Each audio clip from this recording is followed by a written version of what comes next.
Okay, here we go. All right, hi everybody. Welcome. So, oh my gosh, you guys, this is my first time going live on TikTok. Hey, welcome. Okay, if y'all can hear me, can you just say hey in the chat for me real quick? Just so I know that you guys can hear me. Hello. It's kind of cool. All right, so welcome to my TikTok, guys. All right, so tonight I'm just going to dive right into it. So for those that don't know, I'm Oksana. Hi, nice to meet you. Tonight we're going to be talking about the Remembrance. So this is my very first TikTok live, and you guys here, as you're tuning in, you all are a part of that. So thank you for tuning in. I don't take it lightly that you're here, but if you are here, just know that you're meant to be here, because what I'm talking about tonight is going to be really important for you. Okay. But let me not go too far ahead of myself. So go ahead and do yourself a favor, stay until the end, because I do have something for you guys at the end of this live, something that every leader that's connected to me will need to know before stepping into 2026. So let's go ahead and start. All right, so I know TikTok typically moves pretty fast. Everybody likes to scroll and keep going, but this is the kind of conversation tonight that's going to make you pause a little bit, right? This is the kind of conversation that you may want to take some time to clear distractions and pay attention to, because it's going to be a little serious tonight, but not like too serious. Okay, that's my promise to you. But this is something that's definitely going to help you for the upcoming year. So I want every single person that is connected to me, whether you're a leader, an entrepreneur, whatever capacity that you're leading in, I just want to make sure the people that are connected to me are aligned and ready for 2026. So that's what tonight's live is about. It's called the Remembrance. I'm going to break that down a little bit more as we go on, but definitely excited for all of you to be here. If you are just hopping on, welcome. Welcome to the Remembrance. This is my first TikTok live, so I appreciate y'all for tuning in with me. So I've been preparing my own community, a little bit behind the scenes this year, but this message is really for the leaders who know that you can't walk into another year as the same version of yourself. So if that's you, go ahead, get comfortable, grab your mug, because we're going to be talking for a little bit, and grab some snacks too. Get really comfortable, because it's about to get real tonight, okay? It's going to get really real. But before we dive in, let's warm up the room a little bit. So go ahead and tap the screen so that this gets pushed out to the right people. If you know somebody that really needs this message tonight, go ahead and share it for me. And just comment done when you're done with that. Make sure that you tap the screen, like it, comment, share, all the good stuff. And make sure you don't go anywhere, because like I said, I have something for you at the end of this conversation tonight. Okay, I have a very special announcement that I'm making. So let me go ahead and say hi to some of you guys that are tuned in. Hi, Sully. What is this? Glenn's Vision. Hi, thanks for tuning in. I hope I'm saying this right. Nazi Max. Hi, welcome. So as you guys are sharing and liking and commenting, just make sure you comment done so I can shout you out in the chat, and you can let me know that you've done that. All right. So in the meantime, between time, let me give you guys a little bit of context, a little bit of background as to who I am and who's talking to you tonight. So my name is Oksana. I'm also known as the brand architect, but more than anything, I'm a mom, I'm a wife, I'm a leader, but at the end of the day, with all these different titles, I'm just me. Right? So as far as my background, I have been serving and advising leaders since I was 15 years old, and learning from their mistakes and studying the patterns that all leaders really go through. And here's what I really have learned to be true. And it kind of shocked me at first, but you can literally be a leader. You can be out here leading and still be playing small in certain areas, right? Yeah, I know. And I see it all the time. I see that happen all the time. Like amazing leaders that are out here doing things, but behind the scenes and in certain areas, they still kind of hold back or play small or don't really step fully into the fullness of who they are. And the truth is that most leaders that do that, it's not necessarily because they lack skill or even because they're afraid to do it, but most of the time they're actually playing small because they haven't fully embodied the version of themselves that is necessary, or I should say required, to carry the weight of their vision. Okay, so I'll let that sit for a second.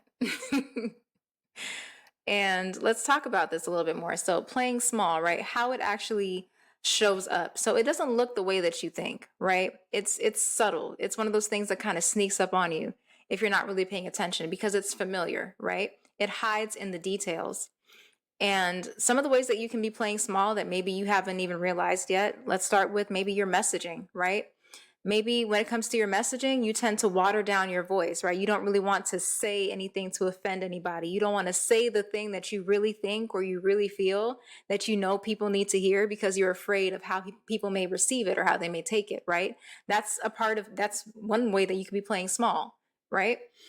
So that's one way in your messaging. Also, trying to talk to everybody instead of focusing in on the person you really want to work with the most, right? I think a lot of times because we're so afraid of potentially missing out on clients that what we'll do is we'll put out these generic messages or try to make everybody feel included in who we're speaking to.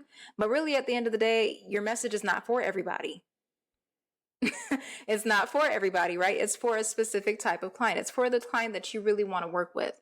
And so when you do that, that's a way that you play small in your messaging, right? That's one of the ways that you can be playing small. So whether it's not fully taking a stance on something that you really feel or really think in your messaging, or whether it's trying to appeal to everybody and then not really hitting your target. Those are ways that you can be playing small in your messaging. So hey everybody, so we have some more people hopping on. So hi, welcome to my first TikTok live. We are talking about the remembrance tonight. So if you're just coming in, go ahead, tap the screen for me, give it a like, comment, let me know that you're here so I can shout you out, and share this message with somebody that you think would really need to hear it, a leader that you may know or somebody that could benefit from really learning how to embody the full version of who they are. Okay, so let me keep going. So we're talking about playing small and how it really shows up and how subtle it can be, right? So another way that you can be playing small that you may not even realize is your boundaries. Let's talk about boundaries for a second, right? Because that's a big one, especially in leadership and in business. So when it comes to your boundaries, you can be, it could be something simple as letting people have access to you without requirements, right? Like, do you actually have a standard? Do you actually have a code for your life that you live by?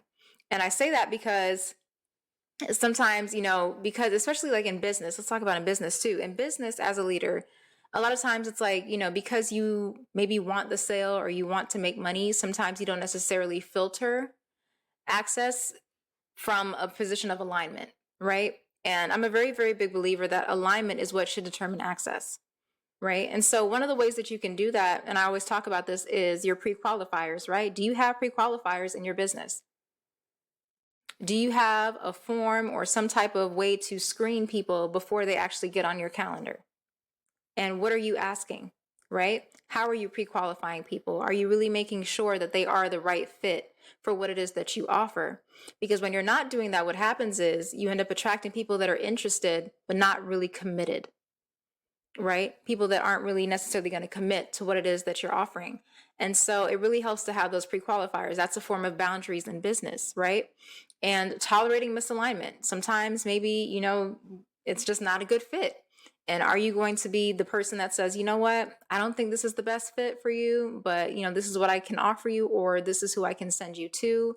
Or are you going to be the person that works with people that are not aligned and ends up having more headaches down the road? Those are also ways that you're playing small, right?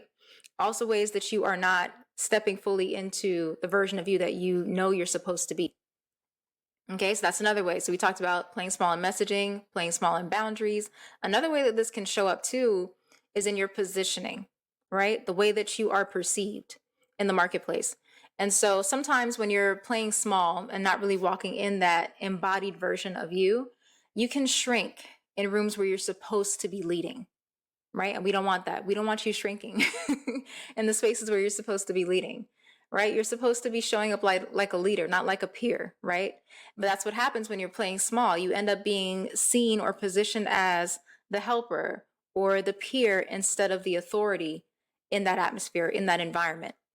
And, all of that has to do with playing small. Another way that you can be doing that with your positioning as well is operating at the level of your comfort instead of the level of your calling.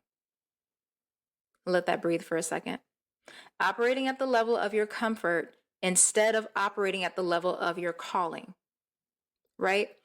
And I'm guilty of this. I've done this before, right? So I'm saying this because I know from experience. A lot of times comfort, things that are comfortable can stop us from stepping into our calling or stop us from walking in the fullness of what we're supposed to be doing, right? So even with comfort, you have to be careful because that can be one of those subtle things that sneaks up on you and makes you not want to step out and take risks and bet on yourself 100%. So those are all ways, even in your positioning, that you could be playing small and not even realize it. Welcome to those that are just tuning in. Hi. Another way that you can be playing small, your decisions, right? The choices that you make. Like, for example, that maybe you have a book, right, that you're supposed to be writing and you haven't written it yet, haven't set a date to make the outline yet, nothing, right? You start postponing moves that you know you're supposed to be making. And then you end up negotiating with yourself or second guessing yourself instead of trusting your gut, right? These are all ways that we all play small sometimes as leaders, right? And we're just being real tonight. It's a real conversation. These are all ways that we can be playing small and not really notice it or pay attention to it. But every time you know you're supposed to do something or know you're supposed to be taking a risk and you pull back, or you second guess yourself, or you say, should I really be doing that? Or, oh, well, how am I going to do that? Or, well, maybe I should wait till later. These are ways that you're playing small. And we don't want that for you going into 2026, right? So another example, choosing convenience over change because you want to micromanage your vision. Some of us that are at that, CEO level, like we have teams, we have all these things going on. Sometimes a way that you can be playing small is getting in your own way, right? Wanting to be the person that micromanages the vision, that wants to make sure that you're in every little thing and making sure it's going the way that you think it should go. And there comes a time in leadership where you have to start trusting the people that you have assigned in certain roles, right? And not have your hand in everything and training them up, right? So that's another way that you can be playing small and getting in your own way, right? Because you want to make sure that things are done the way you think they should be instead of trusting the qualified people that you put in place to learn and to grow with you, right? So stepping fully into that CEO or that founder role. And so all of these examples that I just gave tonight, these aren't strategy problems. These are really rooted in embodiment problems. Okay? It's an embodiment issue. So if you're just tuning in, you're listening in, hi, welcome. Go ahead and drop a target in the comments for me, the target emoji, if you just felt called out a little bit. Okay? And it's okay because we're all in this together. No judgment zone tonight. But if you felt that a little bit, go ahead and drop that target emoji in the chat for me so I can shout you out. Hey, Brandy. Who else is on here? Discounts International. Hi, welcome. All right, awesome. Okay, so let's move forward a little bit because I want to dive a little bit deeper into this tonight. So let's talk about what embodiment really is, right? And the truth about embodiment. So the truth about embodiment is this, right? You can only rise to the level of the version of you that you're willing to be. And notice I didn't say become, I said be. Because evolving into the embodied version of your identity isn't about becoming more of something, right? It's not about doing more or becoming more, but it's about choosing to be who you were always meant to be. That's what it's really about. Identity itself is not about becoming, it's about being. So it's not a pursuit. And I think in our culture, especially, that's something that everybody's always trying to do, right? We're always pursuing the next thing, always chasing after the next thing, always grinding, always doing this, always doing that. But identity is not a pursuit, it's a posture, right? It's not something that you earn, it's something that you embody, something that you fully accept, something that you fully walk in. And most leaders haven't really embodied the version of themselves that is necessary to carry what they've been working for. And so what happens is they build brands and even businesses that end up trapping them in this cycle of endless grind, right? And they never have the breathing room to really learn how to govern the life that they want. And that's one of my sayings that I say all the time. I don't grind, I govern, right? So I'll let that sit for a second. Let that sit for a second.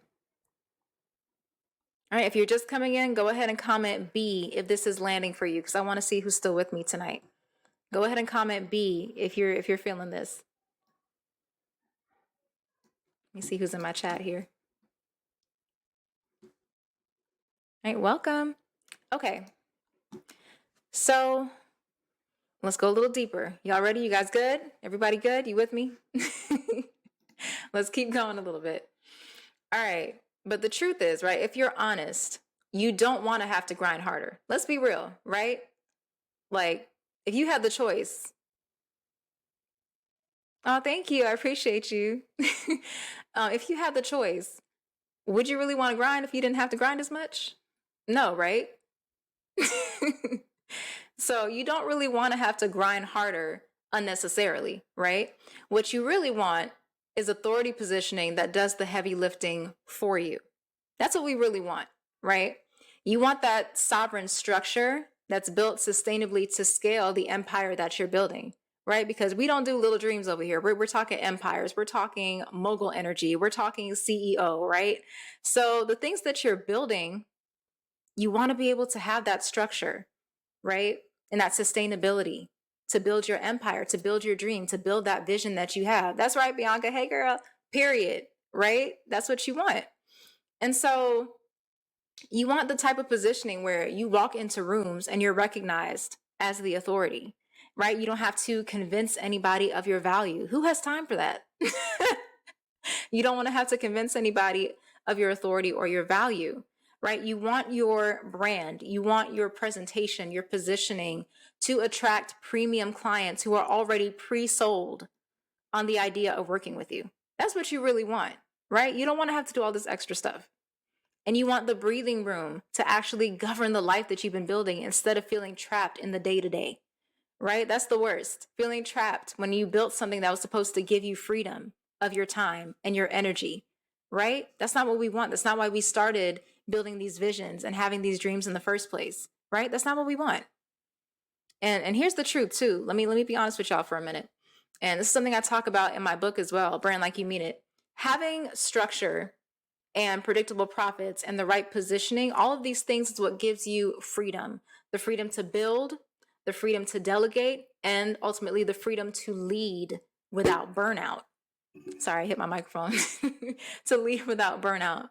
But that's what you're actually building towards, right? So it's not even just about the revenue, because we love what revenue represents, right? But it's about the freedom attached to it. It's about the options and the opportunities that's attached to it. That's what we're really going for. Okay? So that's what we want. We don't want to have to grind. We want to be able to govern the life that we're building. Okay? So I guess I'll get a little bit personal with you guys. I feel led to go in this direction, but I know this personally because I have lived it, y'all. I have lived it. Because there was a time where, and this is a perfect example, I launched a workshop, right? And it was a good workshop, but it got crickets, complete silence. And I thought that, maybe it's because my content wasn't good enough, or maybe the timing was wrong, or I don't know. I was trying to figure out what the issue was, but the real problem with the workshop was not the material. The content was great. It was helpful. It was going to help people. I knew I had something special, but the real issue was not the content. It was my positioning of it. Okay.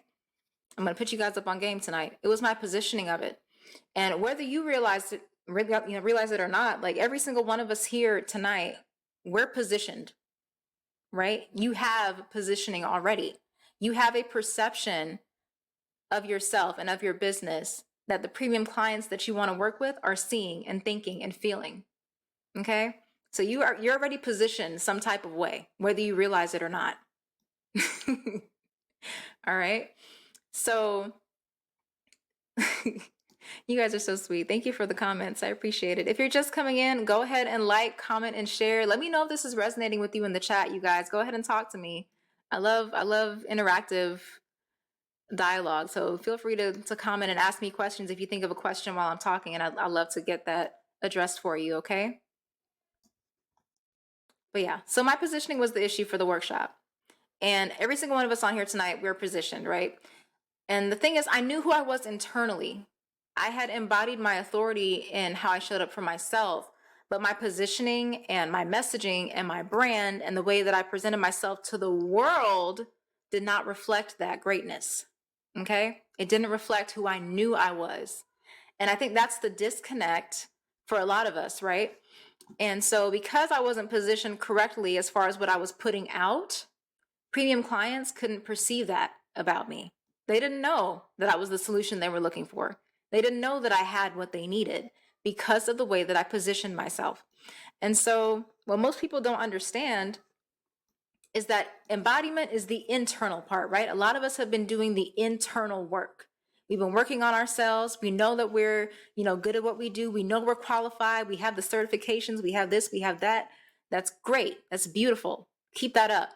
But positioning is the part that is external. Okay, so embodiment is internal, positioning is external. Once you have done the work, you want to make sure that you are putting yourself out there in a way that allows other people to see the greatness that you've been cultivating inside of you this entire time. You have to know how to put it out there, because the truth is that you can embody authority all day long. But if your positioning does not reflect it, nobody else is really seeing it the way that you see it. Okay? And so that is the disconnect that I've seen with a lot of leaders.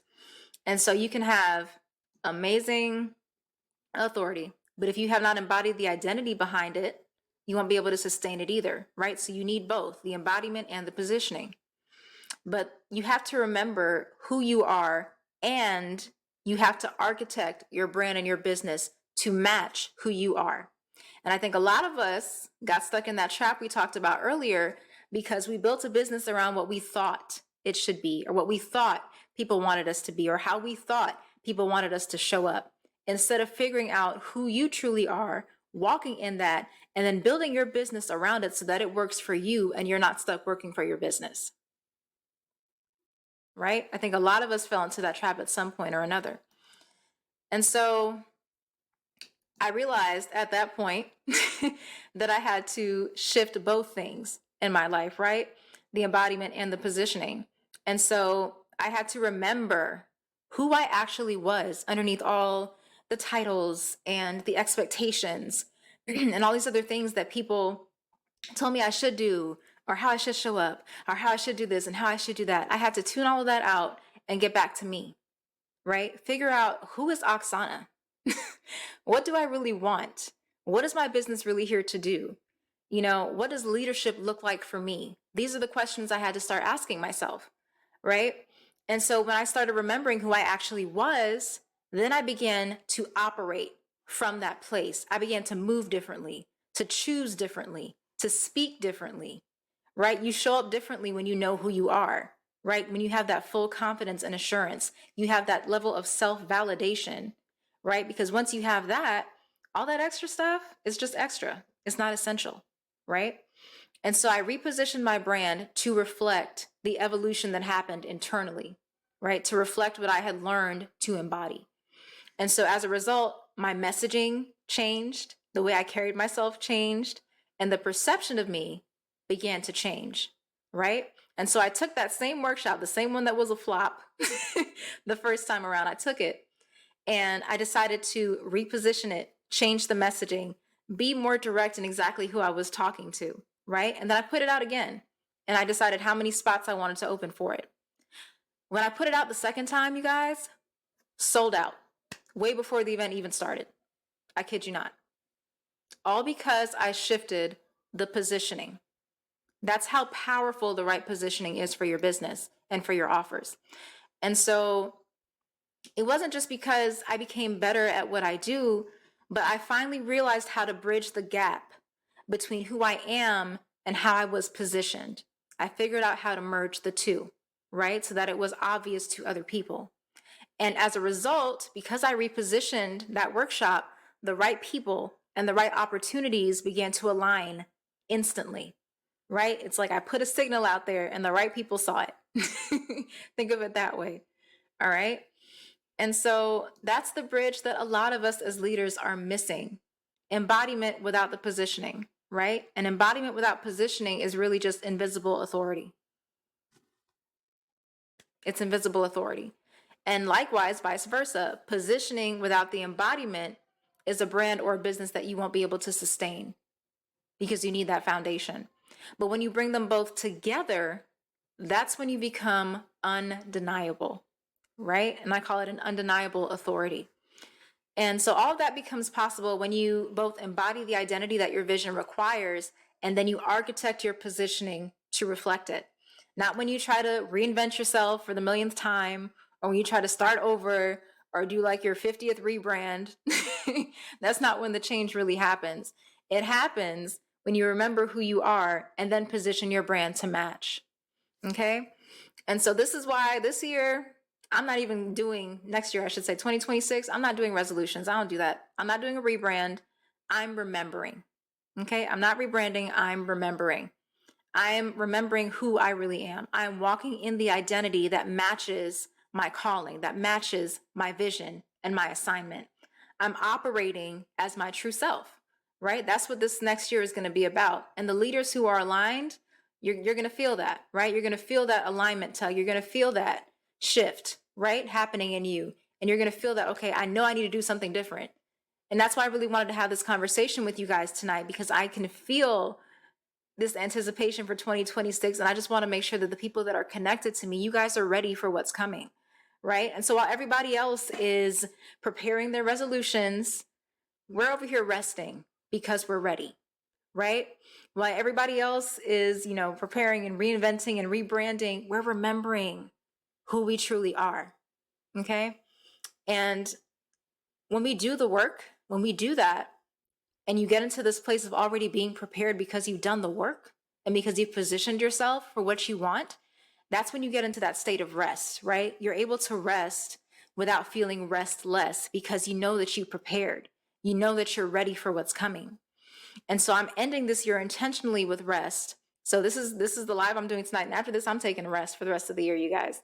And I'm going to be entering the new year refreshed because I've done the work, right? So right now, this is probably the first time in a long time I am resting because I'm ready, right? Not because I'm burnt out, not because I don't know what I'm doing, but because I built well this year, right? And now I have the benefit of rest because I'm prepared for what's coming next. And so if you stayed on this long, I appreciate y'all. You are definitely my people. Go ahead and comment ready if you want to hear more about what's coming for 2026 and what I'm preparing to do for 2026. Go ahead and comment ready for me in the chat. And let me shout some of you guys out. Yes. I don't grind, I govern. I love this. Yes, we don't grind, we govern. Period. You guys are awesome. Ready. Love it. I'm seeing some readies. Right? Put ready in the chat if you're ready. I'm ready too. Listen. Okay. So we've talked about positioning and what I call the authority positioning gap, right? That bridge between who you truly are as an authority and the way that it's perceived by other people. That's what I call the authority positioning gap. We talked about that tonight, right? But here's what I'm doing about it. Because I don't like just talking about things and not having a solution. I don't like just talking about things and not preparing people for what's coming, right? That's just not my style. But this is what I'm doing about it. I don't just talk about ascension. This is not just a topic for me. This is something that I have lived, and I have literally intentionally curated environments in my life for others to help them step into their ascension as well. And so as I'm remembering going into 2026, I'm remembering because I'm preparing myself and the people connected to me for ascension, right? We're going higher. We're going farther. We're going faster, right? 2026 is about to be a whole new level. And I feel it. Like, when you could just feel like the anticipation for something, you just know that it's going to be amazing. That's where I am right now. I feel it, right? And so I'm preparing myself. I'm resting myself so that I'm ready to enjoy. It's going up, Bianca. Sure, it's definitely going up. But I'm trying to prepare myself so I have enough energy to enjoy what I'm going to be experiencing next year. And I want that for you guys too. I want that for the people that are connected to me. So we're not just going to talk about ascension in this environment, right? We're going to actually prepare ourselves for it, and then we're going to go into it, right? And so for 2026, one of the ways that I'm preparing for this ascension is I am taking 40 committed leaders with me in 2026. I'm not talking to the people that are just curious. I'm talking to people that are ready to commit to their growth, to their ascension, to their next level, right? I have literally created a curated environment, and it's called the Authority Tribe Cohort. And so the Authority Tribe is not for spectators. It's for leaders who can steward ascension, for those that are ready to go higher. And so this is not one of those start and stop monthly memberships. but it is an annual investment, right? But it's a 1-year ascension journey that I'm taking people on with me. So over the next 12 months, we're going to be architecting your authority positioning with targeted focuses that are based on my signature framework. I'm going to be helping you to build that structure that we talked about tonight, that sovereign structure, so you can actually start governing the life that you've been building and not being stuck in that constant grind mode, right? Who wants that? And then I'm also going to be positioning you to ascend into that undeniable authority that we talked about. So this isn't about tactics, but it is about transformation through proximity, right? Anytime you're getting ready to go up in your life, the people that you're connected to matter, right? And the mentor that you choose matters. And so in this cohort, you're not just going to be another number, right? But you're going to be a leader with a vision that is worth stewarding. And that's something that I take very, very seriously. I don't play with people's purpose. I don't play with people's visions, right? And so this is not just a cohort, but it is an ascension chamber, essentially, right? An ascension always requires commitment. And so with that being said, my announcement for tonight is that the Authority Tribe cohort is officially open for those that are ready. And so if you're ready to start embodying that authority that we talked about tonight, the authority that your vision actually requires, your opportunity to join the Authority Tribe opens tonight. And so the link is going to be in my bio and in the comments as well. I'll put it in the comments for you all. But for the first 5 people that sign up, you're going to get 10% off tonight, right? And I have a special code for those that are on the live specifically. But if you RSVP'd as well tonight, stay on because I have something to say to you guys as well. But the first 5 people that register for the cohort, you get 10% off tonight. All you have to do is use the code ASCEND10 if you want the Ascend option, or Core10 if you want that one. And that's all I'm going to say about that. But if you RSVP tonight, if you're one of the people that took the time to RSVP to this live tonight, I also have something special for you as well. I'm going to be sending you guys an email after this live is over, along with a copy of the replay so that you can go back and take notes and really think about it and prepare for what's coming in 2026. But if you stay to the end tonight, like I asked, I also want to give you access to some resources to strengthen your authority positioning for the new year. So if you're not ready for the cohort, that's fine, but I do have some resources for you guys as well. So I'm going to put some links in the chat for you, but the first resource is called my positioning profiler, right? And so this profiler, once you complete it, you also get access to some other resources, but the profiler is really special because it really helps you to see exactly what your current authority positioning looks like and how it's perceived by your audience, right? And that's very, very important. So I'm going to give you guys access to that. Make sure that you take it. Once you take the profiler, you're also going to unlock access to my authority positioning audit, right? Which is a 10-minute video training that I've created for you guys specifically because I really want to make sure that you're able to not just know where your positioning currently is, but be able to take it a step further, right? I want you to be able to really audit it and know what to do about it next. So I created those resources for you guys tonight. So those are available. I'm putting the link in the chat right now so I don't forget. But definitely check those resources out because I know that they're going to be super, super helpful for you guys. So make sure you check that out. Let me put that in the chat for you right now. All right, so the profiler first. Okay, so you guys will be able to find that there. Let me know if you guys can see my comments too, because I'm seeing some of the comments, but not all of them, I think. All right, so that's where you can find the profiler. I just put it in the comments for you guys. And then if you are ready to explore the cohort a little bit more, I'll put that link for you as well. But yeah, you guys, we are going up for 2026. I'm so excited. I'm so excited. So yeah, make sure you take the profiler because that is a resource that I'm making available for you all tonight. Take it, look over it, think on it, and then get access to the audit as well. And those resources are going to be so helpful for you to see exactly how your positioning is right now, what you can do about it next. And then if you still have questions or want me to dive a little bit deeper with you, you'll also have an option to book a call with me, an authority alignment call, where we can dive a little bit deeper into your positioning. And I can actually help you to see exactly what's happening with your brand and your business. Okay. But anyway, so all that to say, right? 2026, we're entering into it as the year of remembrance. I want you guys to walk into this year prepared. I want you guys to walk into this year knowing how great you are and how amazing you are, and not allowing what everybody else says and what culture says and what society says to dictate how you show up. right? But at the same time, I also want you to have the positioning resources that you need and the positioning to really let other people know how great you are, right? It's not enough for you to just know it, but it's time for that level of visibility, right? It's time for other people to see all that work that you've been putting into yourself, all that work that you've done to become the amazing person that you are, and the amazing leader that you are, and the amazing business owner that you are, right? So that's what I want for you all tonight, for sure. So yeah, it's time to stop playing small, you guys. It's time to stop downplaying our greatness, and it's time to start embodying the version of you that is required to lead your vision, right? And to let the world see it. That's what tonight was really about. So yeah, that was the main point for tonight. I really just want y'all to be ready for that shift. Okay, so if this talk resonated with you tonight, go ahead and just comment remember. Let's go ahead and seal this moment with the word remember so that we all know that we are taking this time to just remember who we truly are and what our vision is and where we're going for next year. And, before we get out of here, I did want to open up the floor for questions if you guys had questions for me as well, because I know I talked about a lot tonight.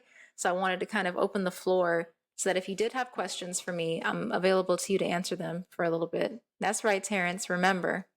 That's what we're doing tonight. The remembrance. Hey, Brandon. Appreciate you. All right. Definitely. We're remembering. Okay. So, any questions for me? Let me check the chat really quick. Feel free to talk to me, you guys. Don't be scared. I don't bite, I promise. Let me know if you have questions about what we talked about tonight, especially about positioning. What questions do you guys have? Or do you just want to tell me something? You can shout out something if you want. I'm here for it. Any questions? And thank y'all for tuning in. This was really dope. This is my first time doing a TikTok live, so I appreciate you guys for being a part of this memory with me. That's awesome. Okay, any questions? Anybody? No, I'm not seeing any questions. Okay. Well, in the meantime, I know we have the holidays coming up, so this is definitely my last time being live for the year, but I just wanted to connect with you all and just let everybody know to remember for 2026, right? And just prepare for that ascension that's coming because I can definitely feel it. So I appreciate you guys for tuning in tonight, and please don't forget to grab those resources that I mentioned. I put the links in the comments for you guys, but grab those resources, right? And let's get your positioning ready for your ascension next year in 2026. Okay. And if you RSVP, don't forget to check your email in a little while because I'm going to be making sure I send you guys a copy of the replay and the other stuff that we talked about tonight as well. So definitely thank you for RSVPing. I always like to send something to those that RSVP or take that extra step to commit and to show up. It's just my way of saying thank you for being awesome and for supporting. Yeah, so everybody just enjoy your holiday season, enjoy your families, enjoy your rest. Take some time to rest and remember, right? Take this time to reconnect with who you truly are so you can step into the new year ready for the ascension that is coming. All right? Thanks, Terrence. I appreciate you. All right, everybody. I'm gonna leave the live up for a couple minutes just in case anybody has questions. But we got 20 people watching. Wow. Thanks, guys. Appreciate it. Rest and remember. Yeah. Yeah, for sure. Rest and remember. Okay. Awesome. All right. Anybody have any questions? What was your favorite takeaway from tonight? I'd love to know that as well. If you had a favorite takeaway from tonight, let me know in the chat. What was your favorite takeaway from this conversation? What was one thing I said that really resonated with you during this conversation? That always helps me to know what really hits home for everybody.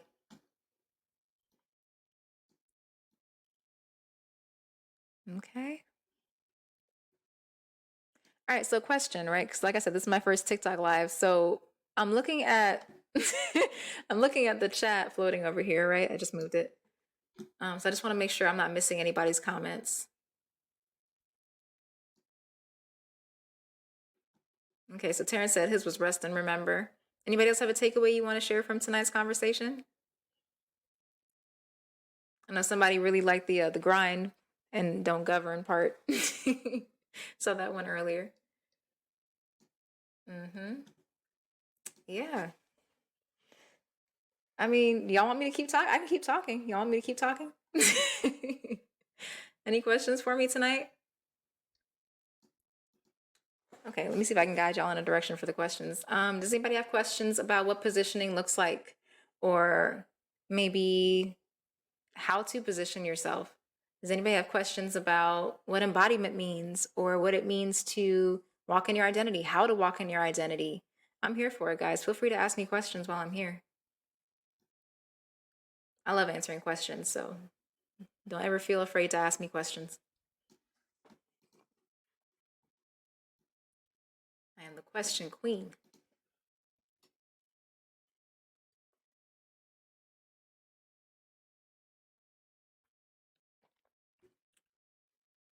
Okay, no questions? All right. Nobody has questions. I'm surprised. Oh, let me see. Okay, Terrence said his favorite takeaway tonight was ascension requires alignment. Yeah, that's right. Naturally, a rocket has to be in a resting state, fueled and postured. That's right. Yep, that's a perfect analogy, actually, Terrence. Thank you for that. Think of yourself as that rocket, you guys. You're the rocket. You are the rocket. Make sure you get your fuel, make sure you are rested and ready for takeoff in 2026. I don't know what it is, but I just feel like there's something so big that's coming. I just feel like there's a reset coming for a lot of us as well. Like the type of ascension and the type of, blessings, the type of life-changing moments that just totally reset your life and totally change the trajectory of your life, period. Right? I'm really feeling that for 2026. I'm really feeling that for 2026. Like it just feels like momentum. It feels like ascension, right? And especially for those of us that have been putting in work this year, right? Like we've been putting in all this work this year and putting in the time and putting in the work. It's time to ascend. It really is. It's time to go higher. Mm-hmm. For sure. Okay, so talk to me about these heart things, right? Because I'm not sure. Thank you, Brandon. I see that you sent me a heart. I need to look at some of these gifts and see what these are about. Thank you, Terrence. You said it's too quiet here. I know you dropped some bars. Yeah, appreciate you. No questions at all, you guys? Or do you want me to just keep talking? I can keep talking. We can do that too. I'm here for it.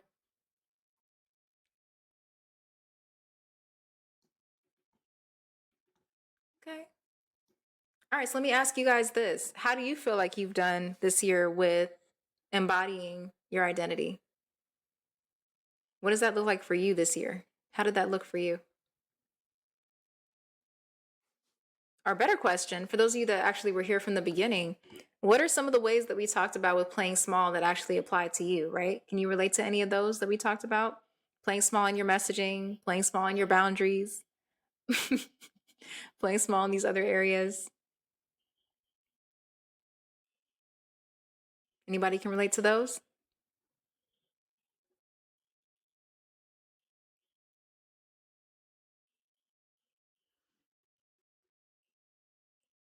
No? Nobody? I feel like y'all are being shy tonight. Don't be shy, please. Talk to me. I'm here to talk. Terrence said me. Okay, okay. Anybody else? Anybody been playing small in their positioning?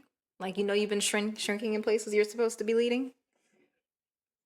Hmm? Anybody been showing up like the peer instead of the authority? Anybody been, tolerating things that you know are not aligned with where you're going? It's supposed to be a real conversation tonight. Let's have one. I know that's right, Terrence. He said, I'm a big deal, but I had to wake up. I know that's right. You better say that with your whole chest. You hear me? Your whole chest. Okay. Anybody been playing small in your decisions? Is there a move that you've been scared to take? Is there something you know you're supposed to be finishing or doing that you haven't done yet? Anybody can relate to that one? That's right, Terrence. Period. No, nobody can relate to that one? Okay. I'll let y'all be quiet tonight. The next time I come live, I want to make sure you guys are engaging with me, okay?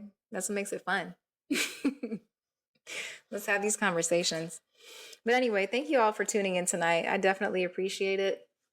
I'm going to hang out for a couple more minutes just in case any questions do pop up in the chat. But if not, enjoy your holiday, you guys. Thank you for tuning in with me. This was great. I had fun. I hope you guys had fun too. And I hope that it really helped you and resonated with you as well.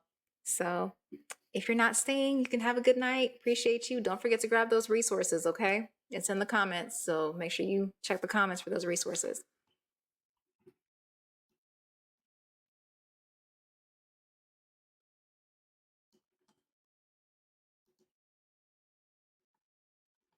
All right.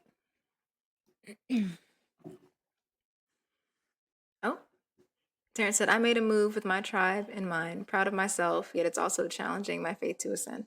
Yeah, there's definitely a challenge that comes with it, right? Ascension can be scary. Like, it can be scary at times because in order to ascend, your feet have to get off the ground, right? You have to remove yourself from the things that feel familiar or that feel secure, right? You have to take a risk and be willing to leap and be willing to jump in areas where you haven't jumped before. So I think that's the part of ascension that can be a little intimidating. Let's keep it real, right? It can be a little intimidating, but once you're up there, it's so worth it. The jump is so worth it, right? And so, yeah, I'm excited to see what jumping is going to do for our lives next year. Because I'm definitely jumping. I don't know. For everybody, it's something different. For me, next year, my jump, my leap, my ascension is going to be definitely more so to do with putting myself out there for different contracts, and different things like that. So I'm excited. I'm excited to do more speaking next year. I'm excited to definitely focus more on being, the face of the business instead of working in the business. So that's going to be really fun next year. Angels in the outfield. Yep. So that's what it's looking like for me next year. That's what my ascension is looking like. I know for sure there's going to be contracts next year. Mm-hmm. Next year is going to be really big. So I'm excited. But yeah. So, oh, yep.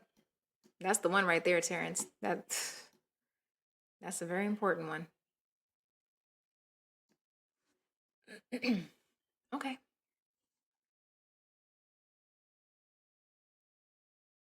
Anybody else? Favorite takeaway from tonight or a question for me? Giving it a couple minutes. Anybody?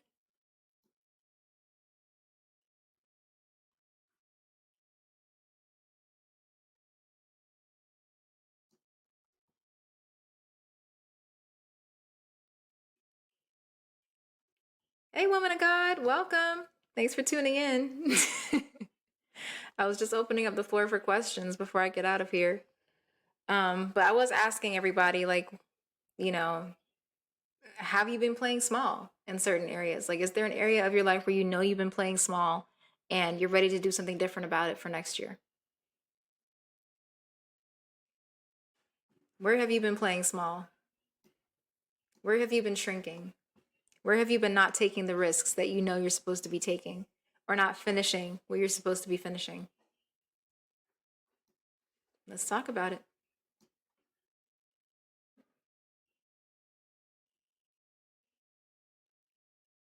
Hi, welcome. Thank you for tuning in, Pastor Latoya.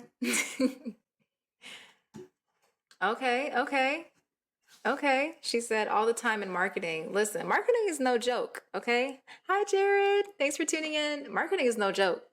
That's why you need professionals. Matter of fact, is Bianca still on here? That's one of my go-tos for marketing right there. Bianca, she's really good at it. Marketing is a whole situation, okay? But positioning is a very, very huge part of that as well. We talked about positioning tonight. Now, I'm glad you said that though, because that's one of the real struggles, right? We can teach everybody else how to do stuff, but it can be so hard when it comes to us, right?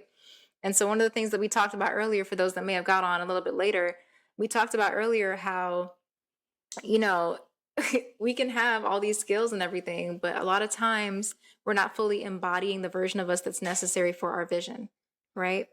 And there is a version of you that is required to carry the vision that you're building. And so we talked about that a little bit. We talked about we talked about what that looks like, right? Some of us play small in our messaging, whether it's not really saying what we want to say, right? Because we don't want to offend people. We don't want people to be turned off, or whether it's trying to speak to everybody and then totally missing the target of exactly who it is we're supposed to be talking to in the first place, right? Because your dream client, the people that you really want to work with, you're talking to that specific person, right? But when we try to include everybody in messaging, it's not as effective. It gets watered down because you're not specifically talking to the person that really needs your solution and that you really want to work with. So that was one of the things we talked about earlier. So messaging is a huge part of marketing as well. And that's one of the ways that I want to make sure that the people connected to me are not playing small next year, right? Because we can't afford that in 2026. People need to know exactly who you are, the solution that you have, and why you are the person they need to be working with, right? And so we also talked about undeniable authority. We talked about what it looks like to be the undisputed and undeniable authority in your lane, right? It's not even just about embodiment, because as we said earlier, and I'm repeating some of this, guys, sorry if I'm being redundant, but I'm repeating some of this for the people that just came in. But for a lot of us, we have the embodiment part down. Like, we know we're fly, we know that we're the authority, we know that we're qualified, we know how amazing we are. But when it comes time to translate that in our marketing, in our positioning, in the way that we present ourselves to the world and to the marketplace, there's a disconnect happening there, right? Because we don't know how to position ourselves correctly. We don't know how to position ourselves in a way that makes us the obvious choice for the people that we want to work with. And so we talked about, what that looks like and how to do that. And so with positioning, like I said, it's not just about knowing who you are, but it's about making sure that everybody else can see why you're the person they need to work with, making sure everybody else can see that you are the person they need to choose for their specific problem, right? And that's the thing too, depending on the people that you're trying to reach. I know for, me and my community, we're not even so much chasing after clients next year. It's more so about contracts. It's more so about aligned connections. It's more so about making sure that we're in a position to govern what we're building and not be in that constant grind cycle. So I always say, I don't grind, I govern, right? That's how I live my life. And so I don't have time for that. If we're building all of these things, you don't have time to be trapped in that cycle of grinding. You just don't. You don't have that kind of time, because at the end of the day, you need to be able to have the freedom and the bandwidth and the mental space and the capacity to govern everything that you've been building. Because if we have big visions, we can't be micromanaging. We can't be stuck in the day-to-day all the time, right? And so it's not even just about the embodiment portion of it and making sure that you're walking it out and living it, but it's also, that's right, Jared, from grinding to governing. This is a whole movement. But it's also about making sure that you're positioned in a way that other people see it too, right? And so positioning is my specialty. That's my area. Authority positioning is what I do for leaders, right? I make sure that all that brilliance that you have inside of there is visible in your brand, is visible in the way that you show up and present yourself. Everything from the way that you communicate to the way your messaging is, to the way that you have structured your business to make sure that you are profiting in a way that is predictable. And these are all things that I do for leaders. And so, I've been helping leaders in different capacities for over 15 years now in different capacities. And, leadership is something that's very near and dear to my heart. It's something that I not only, do on a day-to-day basis, but it's something that I enjoy cultivating in others as well. And so, yeah, that's one of the biggest things that I've seen definitely for leaders is having all this brilliance, but not knowing how to display it, not knowing how to put it out there and make sure that they're actually seen by the right people, right? That's definitely a huge, huge, huge part of it that leaders tend to wrestle with at times in ways that, we can end up playing small without realizing it just because we're not positioned the way we need to be. Oh, thank you. You guys are so sweet. Hashtag the boss. I appreciate you. But yeah, so that's some of what we talked about earlier. And if you're just coming in, definitely I have some resources that I put in the comments for you guys to check out. The positioning profiler to kind of help you see where you're currently positioned and how the market is currently perceiving your brand and your business. And then once you take that, you get access to my authority positioning audit video, which also allows you to kind of dive a little bit deeper and see exactly what that positioning gap is for you and also what to do about it. So definitely check those resources out. I've made them available to everybody. Those are free resources that you guys can check out tonight. And after you explore those resources. If you want to dive a little bit deeper with me, you can either book an alignment call with me where I can kind of walk you through in a little bit more detail and help you strategize a little bit better. Or if you're ready for that ascension that we've been talking about tonight, definitely ready to dive in, I have a cohort that I am launching for 2026 called the Authority Tribe Cohort. And it's not just like a membership type situation. I don't do that. It's a very intentional and curated environment that I'm only opening up to 40 leaders for next year. So it's very intentional, very intimate. It's literally an ascension chamber for me to take people that are serious with me next year, leaders that are serious with me next year, into their next level. Because what I don't want to happen is that you spend another year saying, new year, new me, I'm reinventing, I'm rebranding, I'm doing all these things, but nothing really changes, right? And so one of the things we talked about tonight is that we're not rebranding, we're not reinventing next year, we're remembering who we truly are and building a life around that truth, right? Building our business and our brand around that truth. So if that's something that you would like to learn more about, I have those resources available for you guys tonight. I also have the cohort that you can check out if you are ready to dive deeper with me and ascend with me next year in 2026. But that's what tonight was about, you guys. That's what tonight was about.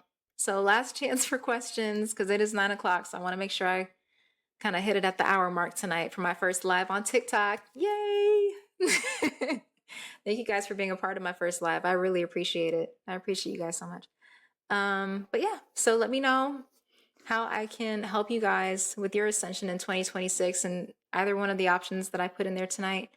And if you do have questions, go ahead and drop them in the chat now because I'm about to head out of here for the holiday season. But I wanted to make sure that I showed up for the people connected to me and just kind of prepared you guys for what is coming next year. So definitely appreciate you all for tuning in with me tonight. Any final questions before I get out of here? I'm surprised Jared didn't ask any questions tonight. Jared normally has a whole bunch of questions. Oh my goodness, you guys are awesome. But yeah, that's the motto, man. We're remembering to close out the year, we're resting, and we're entering into 2026 restored and ready for ascension. Okay, that's the motto. That's what we're doing.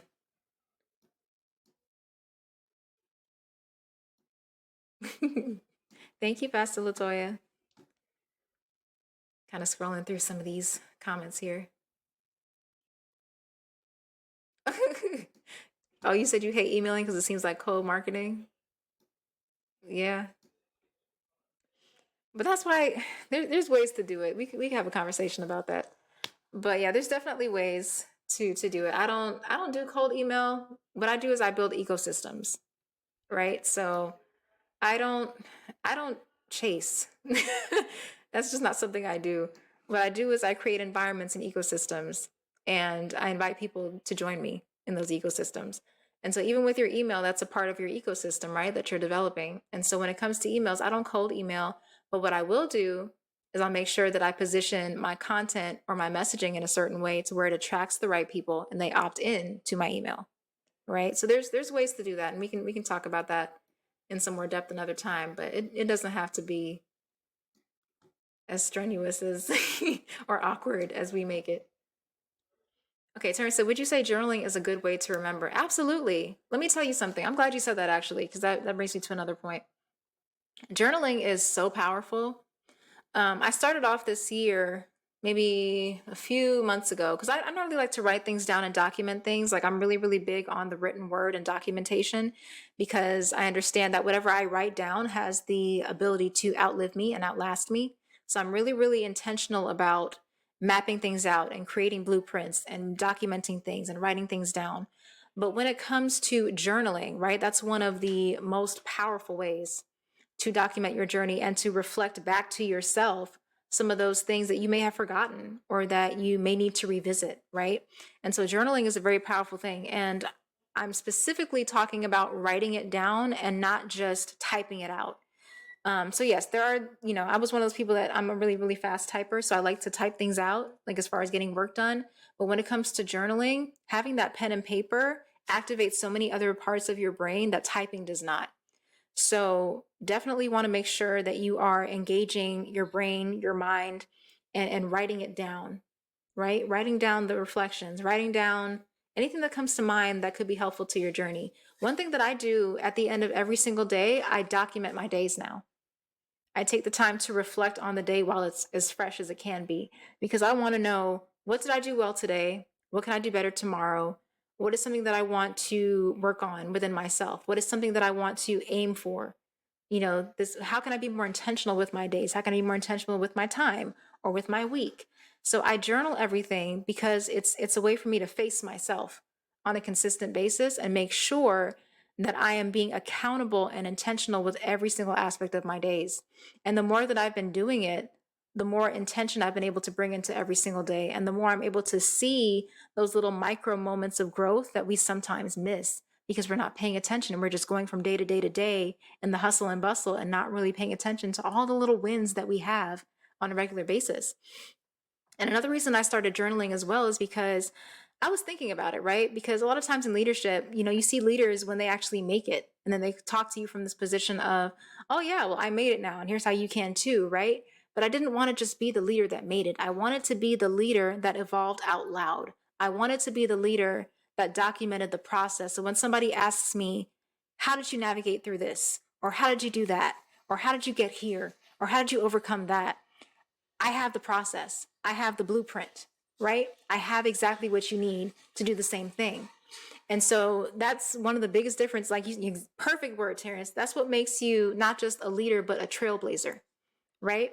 That's what gives you the capacity to blaze trails, because you're not just figuring out life, you're documenting it, you're processing it, you're turning it into blueprints, you're turning it into processes and systems, you're turning it into something that can be duplicated and distributed to help other people. And that is what makes what you're building powerful, right? So journaling is definitely something I recommend 100%.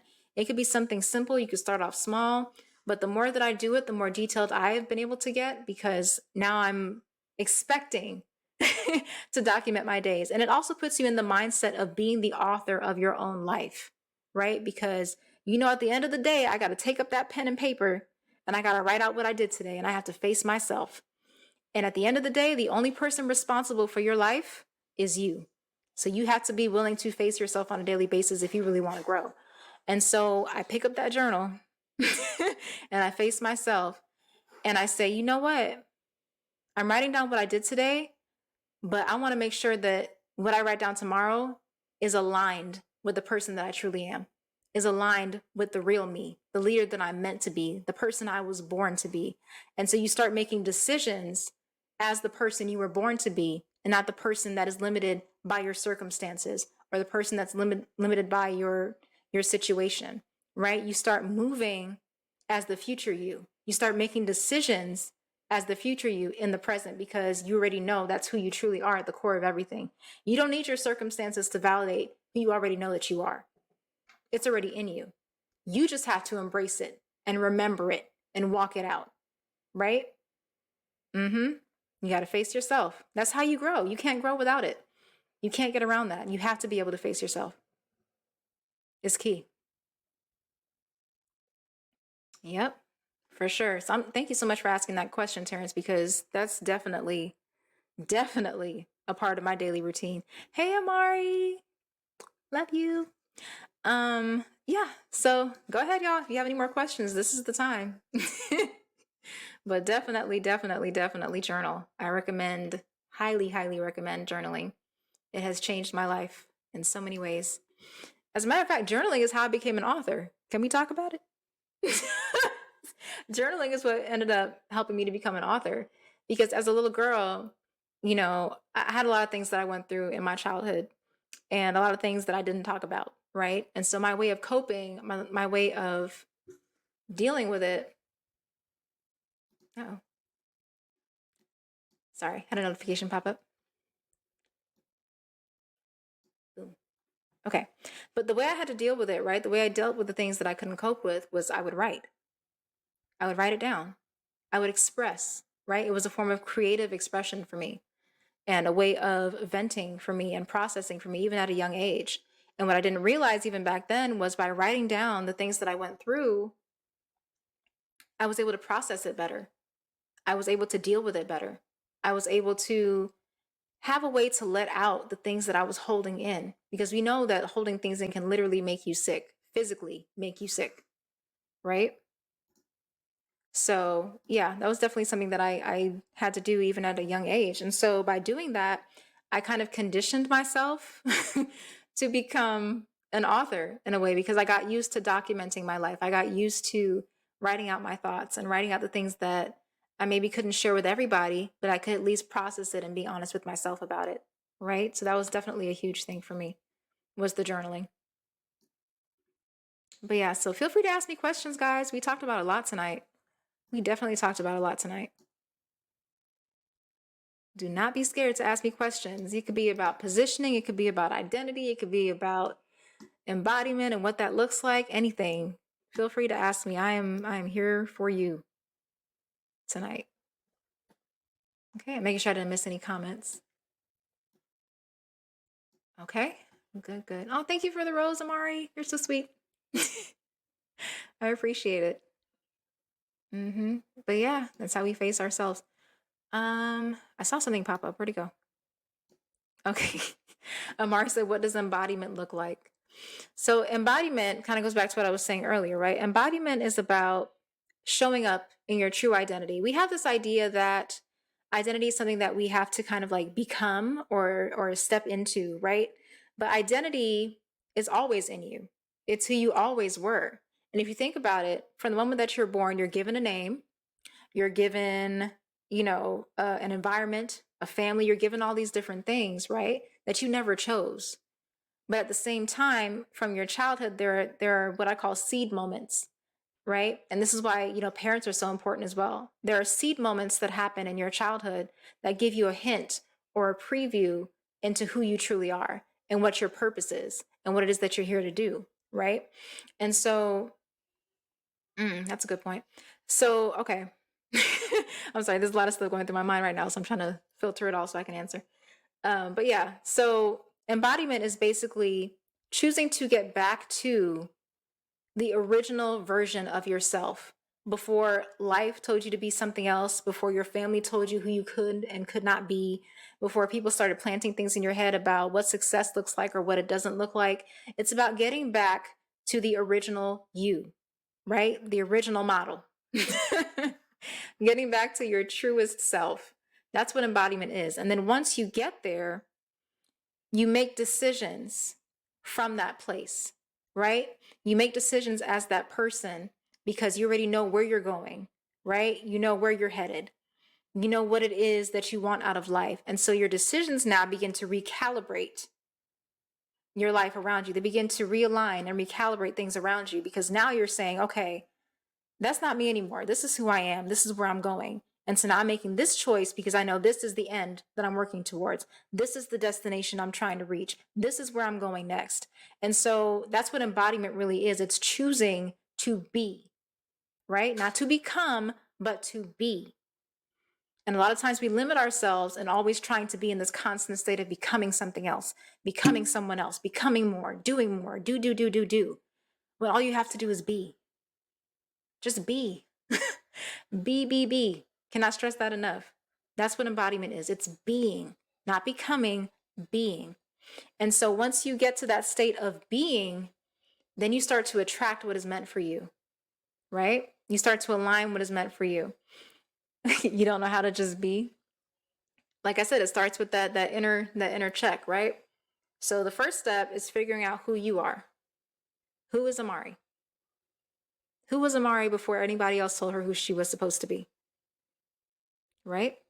And it can be people that, love us, that we trust, that mean well. But at the end of the day, for me, I can't speak for anybody else, but for me, identity was found in the person that created me, right? In God. That's where I found my sense of identity, in scripture, in prayer, in building relationship with God. That's what it was for me, right? That's how I found identity. I had to figure out, who was I really created to be? What interests, what talents, what gifts, what skills did I always have that I may have overlooked because it was my normal? It was my default. It just came naturally to me, right? Perfect example. I didn't know that clarity was a gift, right? I didn't know that being able to have people come to me with complex issues and to be able to just say, oh no, you just need to do this, was a gift, right? That's a gift that I operate in. Like, I'm able to bring clarity to confusion. I interrupt confusion with clarity all the time. It's just something that's in me. I don't have to try to do it. It's just something that comes naturally to me. I never thought of it as a gift. I never thought of me being able to take, like, let's say for example somebody isn't sure what they're feeling or what's happening and they're trying to like explain it. I can sit there and listen to a whole explanation and summarize it in one sentence. That's just how my brain works, because I've learned to see patterns instead of problems. I've learned how to, should I say this? I've learned how to look at life in patterns, right? And so that's why even knowing principles is so important, principles of life, right? And that's another reason why for me scripture was so instrumental, because as I studied scripture, I read principles, I absorbed principles, I learned the foundational principles of life. And so now when things happen or people come to me or I see certain things, I don't see the problem that's on the surface that everybody else is seeing. I see the pattern underneath, right? I see the principle that was either honored or not honored underneath, and the result of that being honored or not being honored. And so, there's just certain ways that my brain works that is just unique to me, right? But I wouldn't have known that if I didn't take the time to get to know myself. I wouldn't have realized that if I didn't take the time to try to exercise it, right? Or to put myself out there, right? And that's a part of it too, being willing to put yourself out there in spaces where your gift can come out. Because sometimes too, you can have a gift, but because you're not in the right environment, it doesn't come out. You don't have an opportunity to exercise it or to use it, right? So all of these different things to consider. But yeah, you definitely have to get to know yourself.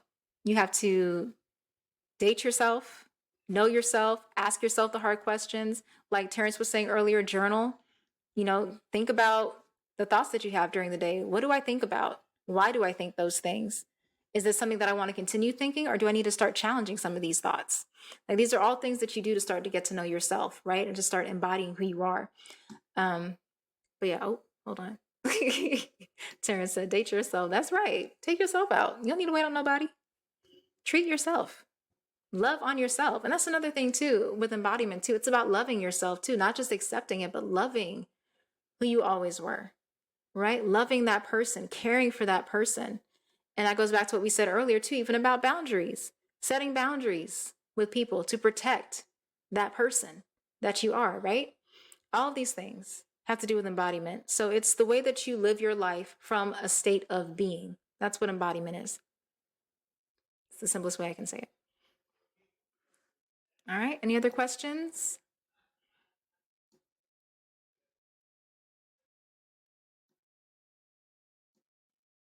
Going once? Going twice?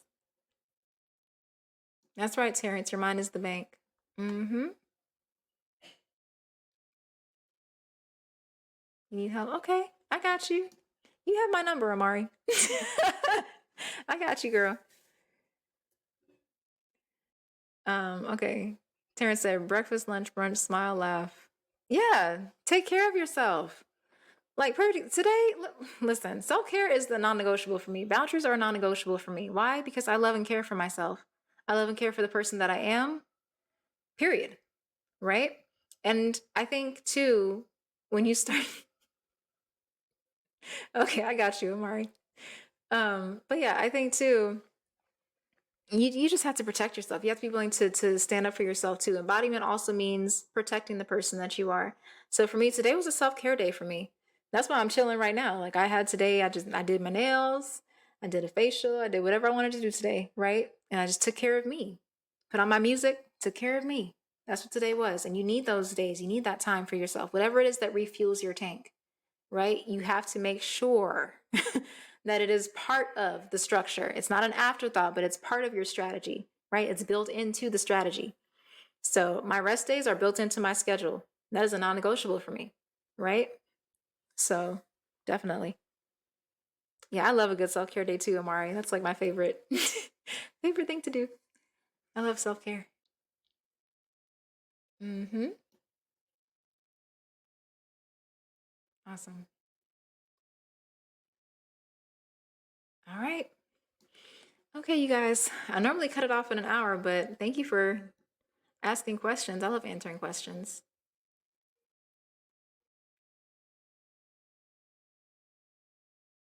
Okay.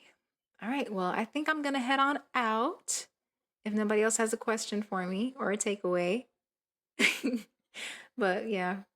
Oh, another question. Okay, here we go. Hey, Kamira. Okay, Amari said, how did you grow your confidence? Whew. How much time do we have for that one? Okay. How did I grow my confidence? First thing I would say is I had to learn how to manage my own thoughts. That was the first thing. So managing my thoughts, and then the second thing, I'll break it down in a second. So managing my thoughts, and then the second thing was putting myself out there. That was the second thing. I had to be willing to just put myself out there. What was it, like over a year ago? I actually posted a video about this too. And I told everybody on Facebook that one of my biggest fears was being on camera in front of people, which was crazy because now I'm like always in front of the camera. But but that was one of my things, right? I did not like being on camera because I was so self-conscious and so critical of myself that it really made it hard for me to be on camera because I would go back and like nitpick and like think of little things. And I had to get over that. I was like, you need to get over yourself, Oksana. Like you really do, because it's not that serious. It's not that serious. So yeah, what I had to do is I had to just start putting myself out there. And I was like, you know what? I'm just gonna do these little videos until I find my flow. But you can't figure out your flow or your message or any of those things, or even what your audience is thinking and saying until you start putting yourself out there. That's the key. But if you're not willing to take that first step and put yourself out there in front of people, you'll never know. Right. And then the other thing, too, like I was saying, is managing my thoughts, back to journaling again, right? Catching myself when I was thinking things that were contrary to the person that I knew I truly was. I'm like, Oksana, now you already know you were born to be in front of this camera. So I don't know why you're nitpicking. I don't know why you're doing all these things to yourself. Why are you being so critical of yourself when you know it's what you're called to do? Like, why? You were made for this, literally.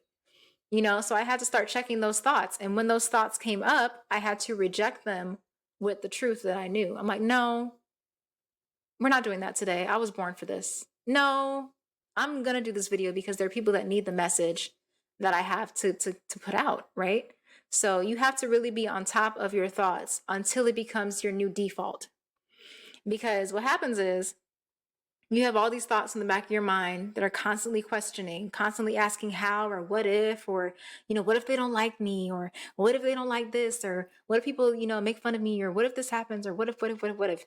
And so I always say that faith and fear both require you to believe in something that hasn't even happened yet, or that you can't even see. But you get to choose which one takes up residence in your mind. Is it going to be faith or is it going to be fear? And so I choose faith. And whenever fear tries to sneak back up in there, I'm like, no, we're not doing that, right? So you have to shut it down right away. And that's the thing. Don't let those thoughts linger, because once they linger, think of it as like a seed, right? So once that seed is planted and you just leave it there, you start nurturing it. And that's what allows it to grow and to get bigger, right?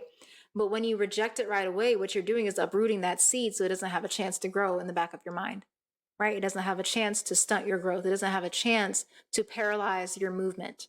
So that's the importance of it. You have to make sure that you're rejecting those thoughts as soon as you notice them, because you don't want that to become your default. You don't want that to be that secret little voice in the back of your head that stops you from being great.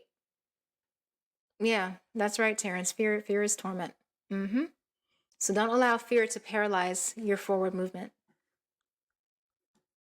That was a good question. How do you grow your confidence? That was a very good question. And another thing that also helps with my confidence too is when I feel good, right? When I take care of myself, when I dress up, when I look good, right? It makes you feel good. So also take care of yourself, invest in your appearance. Like literally, your appearance is a part of your assignment as well. It's a part of your brand as well, right? So making sure that you're taking care of yourself and making sure that you're put together too. That's also a big part of it. Invest in your appearance, right? It's not just about aesthetics, it's literally part of your assignment.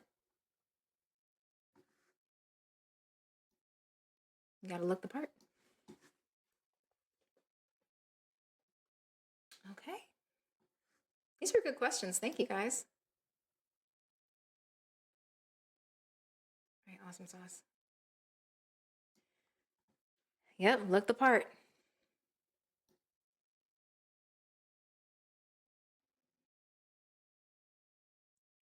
Okay, let's make sure I didn't miss any comments. All right.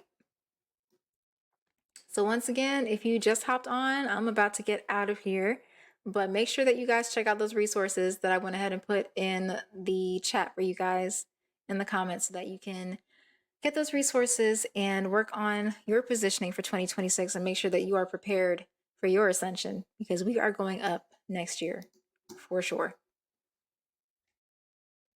Okay. All right, everybody. That's all I have for you tonight. I appreciate you guys for tuning in. Thank you for the questions. Thank you for the participation.